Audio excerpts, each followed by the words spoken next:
네, 좋은 강의 감사드립니다. 이제 Q&A 세션으로 넘어가 보겠는데요. 질문이 이제 몇 가지 들어와 있습니다. 하나씩 짚고 넘어가 보도록 하겠습니다. 아무래도 이제 초음파 시술에 관련된 내용이 많으니까 실제 환자한테 적용을 할 때 이런 질문이 많은데요. 먼저 김은희 교수님께 먼저 질문을 드리도록 하겠습니다. 트랜스폰테널 울트라사운드 examination에 대해서 질문인데요. 이 트랜스폰테널 울트라사운드가 좀 익숙해지려면 이제 러닝 커브가 필요할 텐데 한 몇 건 정도 시행하면 좀 임상에서 유용하게 사용할 수 있을지에 대한 질문입니다. 네, 좋은 질문 감사합니다. 실제로 해보면은 이제 심장 초음파에 익숙하신 선생님들이 해보면 사실 한 대여섯 번만 하면은 금방 이제 배우기도 하는데요. 저도 이제 관련 이제 강의를 준비하면서 브레인 울트라소노그래피 관련된 강의들을 찾아서 들어봤더니 ICU에서는 보통 한 달 정도 최소 한 달 정도 이제 매일매일 연습하면은 어느 정도 익숙해질 수 있고, 근데 그동안 포기하지 않고 연습하는 게 중요하다고 얘기하고 있습니다. 네, 감사합니다. 그러면 이와 맞물려서 안진희 교수님께도 비슷한 질문을 좀 드려보도록 하겠습니다. 아까 엔도트라케얼 튜브 포지셔닝 하는 방법도 있고 LMA의 포지션을 소노로 이밸류에이션 하는 방법도 설명해 주셨는데요. 그러면 두 가지 방법을 조금 숙달되게 임상에서 환자한테 적용하려면 한 몇 케이스 정도 시행해 보는 것이 좀 적절하다고 생각하시는지요? 사실 그 엔도트라케얼 튜브 아이덴티피케이션 하는 거는 사실 뭐 한두 번만 돼봐도 누구나 그 뷰를 잡을 수 있을 만큼 사실 어렵지 않았었거든요. 그치만 아이를 보는 것 같은 경우에는 사실 2달 정도 그 스터디를 준비를 하면서 한 50에서 60건 정도 많이 돼보고 이제 어느 정도 이제 그 스터디 디자인을 하는 과정에서 좀 익숙해지는 데까지 한 50건 이상 정도 해봤을 때 좀 익숙해졌던 것 같습니다. 네, 아무래도 LMA 같은 경우는 이제 스터디 디자인을 하고 스케일링한 그런 거를 좀 고민을 하시느라고 좀 더 오래 걸렸던 것 같기는 한데요. 아무래도 지금 두 발표자분께서는 이제 조금 금방 돼 보면 쉽게 할 수 있을 거다라고 이제 말씀은 하시지만 실제 이제 해 보지 않은 이제 분들은 그렇게 쉽지는 않을 수도 있겠다라는 생각이 좀 들기는 합니다. 그래서 나중에 뭐 기회가 되시면 워크숍이나 이런 데서 이런 부분도 좀 다루어졌으면 좋겠다는 생각을 해 봤습니다. 어 다음은 홍보이 선생님께 질문을 좀 드려보도록 하겠습니다.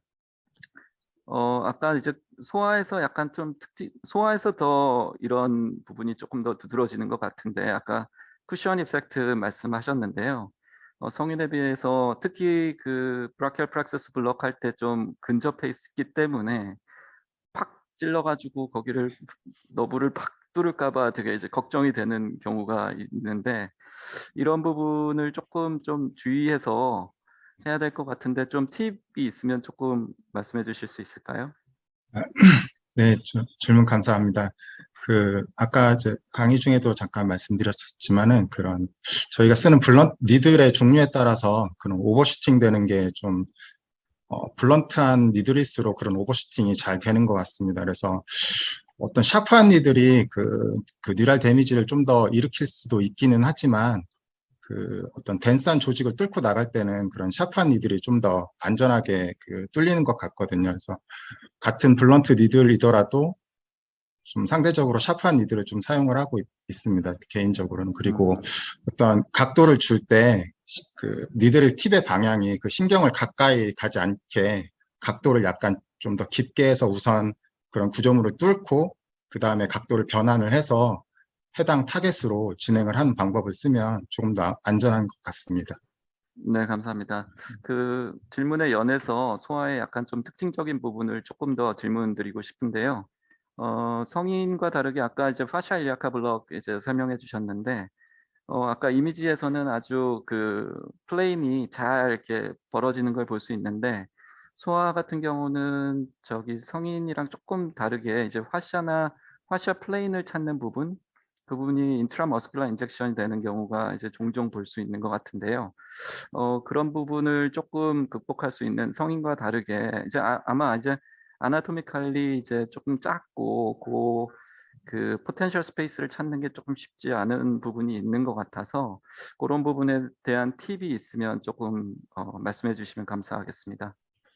네, 그 파샤 일리아카 뭐 블럭도 마찬가지고 다른 플레인 블럭들도 이제 이게 정확한 플레인인지 머슬 안에 들어가고 있는 건지 이제 평가하기가 조금 애매한 경우들이 있는데 우선 소량으로 테스트 도즈를 주어봐서 이게 플레인이 이렇게 롱지티디널하게 이렇게 쭉 벌어지는 양상이 잘 관찰이 되면 이 플레인이 옵티멀하구나라고 이제 평가를 하고 그게 아니고 이제 국소적으로 로컬리제이션하게 그냥 이렇게 퍼지는 양상이면 이게 인트라머스큘라로 들어가고 있구나. 그러면 그 파시알리아카 블록의 같은 경우는 니드를 살짝 위드드로를 해서 다시 약간 테스트를 해보고 그래도 아니면 좀 더 빼서 테스트를 해보고 합니다. 그래서 어떤 파시아 일리아카와 일리아쿠스 머슬 사이가 완전하게 싹 길게 벌어지는 그 모습이 관찰이 될 때 니드를 좀 더 진입을 한다거나 하면 좀 성공률을 더 높일 수 있을 것 같습니다. 네, 좋은 말씀 감사합니다. 다음은 안진희 교수님께 다시 질문을 드리겠는데요.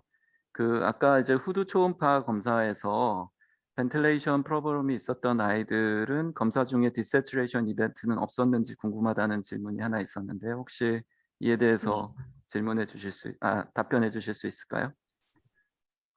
네, 그 벤틸레이션 프로블럼이 있었다는 게 앱도미널 디스텐션이 관찰되거나 뭐 에어릭이 20% 이상 나오거나 혹은 픽 에어의 프레셔가 20 이상인 경우였는데요.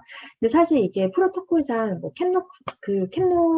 인서션 후에 캔노그래피가 나오고 세츄레이션이 95% 이상 유지되는 환아들을 대상으로 이제 연구를 진행했었거든요.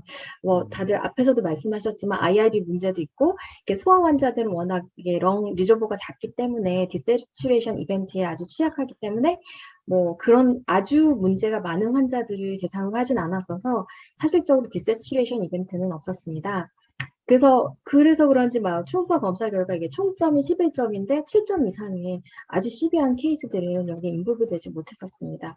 하지만 뭐 임상에 사용하신다면 2명의 마취과 의사가 위에서 인서션하고 밑에서 바로 초음파를 대서 검사를 하는 이런 방법으로 사용하신다면 충분히 임상에서 사용 가능하실 것 같습니다. 이와 더불어서 그 LMA 위치 평가가 성인과 소아에서 어느 쪽이 더 수월한지 궁금하다는 질문이 있었고요. 또 커프 볼륨에 따른 적절한 커프 볼륨을 평가할 수 있을까 이런 질문도 같이 있었는데요. 간략하게 답변 부탁드립니다.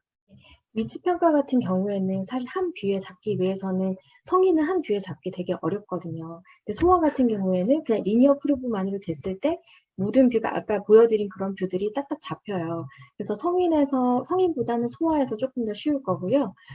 그리고 아까 뭐 플럼핑 말씀하셨던 이런 부분들은 사실 그 볼륨이 뭐 cc나 밀리리터로 얘기하는 게 아니라 보통 프레셔로 얘기하는 걸로 알고 있거든요. 60을 기준으로 알고 있는데 그래서 정확한 뭐 cc 정도로 말씀드리긴 애매하지만 조금 아까 보여드렸던 저널 오브 클리니컬 아나스테지아 보시면 그 미드 플레인 뷰로 잡았을 때 양쪽 아리테노이드 카틀리지가 이분하게 이제 모양이 이분한지를 확인해서 한쪽이 약간 찌그러져 있구나라고 되어 있으면 약간 위치가 좀 애매하다라고 해서 위치를 조정한 뒤에 다시 그 뭐 에어를 넣어서 에어 플럼핑을 한다라는 얘기가 있긴 있더라고요. 근데 사실 그거보다는 저는 프레셔를 중심으로 해서 플럼핑을 하는 게 맞는 것 같습니다. 네, 감사합니다. 네. 질문이 조금 있지만 시간이 이제 거의 다 돼서 조금 정리를 해볼까 하는데요. 저기 이제 초음파 같은 경우는 소아 마취 영역에서 그리고 또 마취 영역에서 굉장히 큰 발전을 이루게 한 도구 중에 하나라고 생각합니다. 뭐 산업혁명에 비교하면 뭐 증기기관이랑 비슷한 레벨의 그런 발전이 아니었을까 싶은데요. 아무래도 이제 소아 같은 경우는 저희가 이제 시술 뭐 라인 잡는데도 어려움이 있었고 과거에 근데 이제 초음파가 생기면서 그 시술도 훨씬 쉬워지고 또 이런 모니터링 툴로도 초음파를 굉장히 활용할 수 있고 또 너브 블록 영역에서도 굉장히 크게 도움을 많이 받고 있는 영역 중에 하나라고 생각합니다. 오늘 너무나 좋은 강의를 해주셨고 실제 클리니컬하게 프랙티컬하게 적용할 수 있는 부분이라고 생각하고요.